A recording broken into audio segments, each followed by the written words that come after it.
1500년이나 묵은 예술 작품의 미스테리를 해결한 조선시대의 탐정이 있다 이러면 믿으시겠어요? 오늘은요, 단순한 학자를 넘어서 아주 날카로운 통찰력으로 진실을 파헤쳤던 서유구라는 인물의 놀라운 추적 과정을 한번 따라가 보려고 합니다. 이게 그냥 옛날 예술작품 얘기가 아니에요. 하나의 예술작품을 둘러싸고 벌어지는 거짓과 진실, 그리고 그 뒤에 숨겨진 역사의 비밀까지 파헤치는, 뭐랄까, 한편의 완벽한 추리 드라마 같은 이야기죠.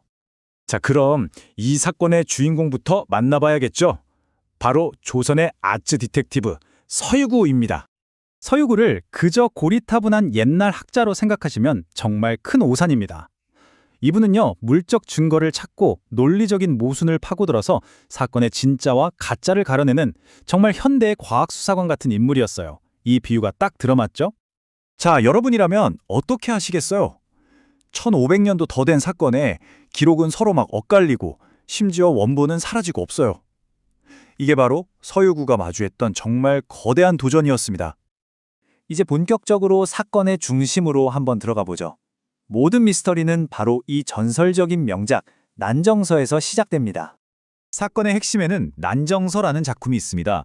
서해 역사상 최고 중에 최고로 꼽히는 걸작인데요. 왕이지라는 사람이 술에 살짝 취해서 거의 신들린 듯이 썼다고 하죠. 근데 더 신기한 건 술 깨고 나서는 본인도 다시는 그렇게 못 썼다는 거예요. 그런데 이 엄청난 원본이 사라져버렸고 당나라 태종 황제가 이걸 도대체 어떻게 손에 넣었는가? 바로 여기서부터 미스테리가 시작되는 겁니다. 자, 여기서부터 사건이 복잡해집니다. 기록이 두 개인데 내용이 완전히 달라요. 한쪽 기록은 황제가 아주 교묘한 속임수를 써서 작품을 빼앗았다고 하고, 다른 기록은 황제가 되기 전에 아주 정당하게 얻었다고 주장하죠. 완전히 상반된 두 이야기. 서유구는 이 둘 중에 뭐가 진짜고 뭐가 가짜인지 이걸 밝혀내야 했던 거죠. 서유구가 이걸 어떻게 풀었을까요? 바로 결정적인 물정을 찾아냅니다.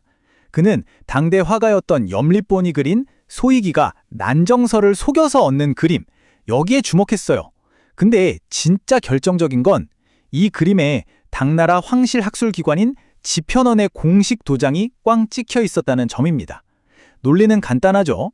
당시에 일어나지도 않은 일을 어떻게 나라의 공식 도장까지 찍어서 그림으로 남기겠냐는 겁니다. 그래서 서유구의 판결은 아주 명확했습니다. 속임수를 썼다는 이야기는 사실이고, 다른 기록은 황제의 부도덕한 면을 감추기 위한 일종의 역사 왜곡이라는 거죠. 이건 단순히 작품의 진위를 가린 걸 넘어서 권력의 거짓말과 역사가의 양심이라는 훨씬 더 큰 문제에 칼을 댄 겁니다.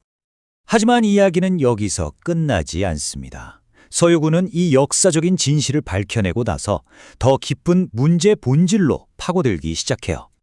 자, 이렇게 역사 미스터리도 풀렸겠다.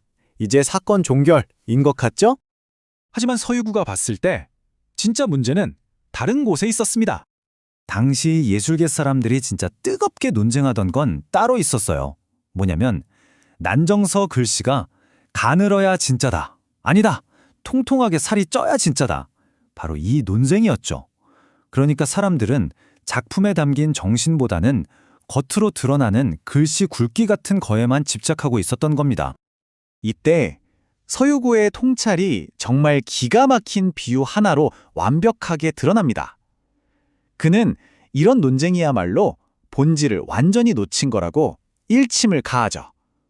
미인의 아름다움을 단순히 마르고 살찐 걸로만 평가할 수 없듯이 예술의 가치를 글씨 굵기 같은 겉모습으로 판단하는 건 정말 어리석다는 겁니다. 그렇다면 서유구가 제시했던 진짜 제대로 된 감상법은 무엇이었을까요? 그는 이제 법의학적인 분석을 넘어서 철학적인 통찰로 나아갑니다. 서유구는 남송시다 학자 육류가 말했던 선종의 입문 방법을 빌려오는데요. 이게 좀 비유가 특이해요. 무서운 개가 막 달려들 때 두려워하면서 맞서 싸우거나 분석하는 게 아니라 차라리 그 개의 입속으로 확 뛰어들어서 하나가 되어야 한다는 선문답 같은 거죠. 즉, 대상과 나 사이에 어떤 구분을 없애고 완전히 몰입하라는 의미입니다. 핵심은 바로 이겁니다. 예술을 볼 때 선이 굵네, 가늘네, 역사적인 사실이 어쩌네 이런 걸 따지는 건 잘못된 감상법이라는 거죠. 진정한 감상이란 그런 껍데기들을 다 넘어서서 그 작품을 만든 예술가의 정신과 내가 하나가 되는 것. 깊이 교감하려는 태도 그 자체라는 겁니다. 그럼 이 수백 년 전 조선 학자의 통찰이 오늘날 우리에게 주는 교훈은 과연 무엇일까요?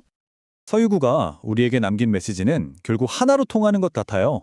겉모습에 현혹되지 말고 본질을 꿰뚫어 보라는 것. 또 남들이 다 그렇다고 하니까 그냥 믿는 게 아니라 스스로 왜? 라고 질문하라는 것. 그리고 이 모든 과정의 바탕에는 진실을 존중하는 마음이 있어야 한다는 겁니다. 이 이야기를 마무리하면서 여러분께 질문 하나를 남기고 싶습니다.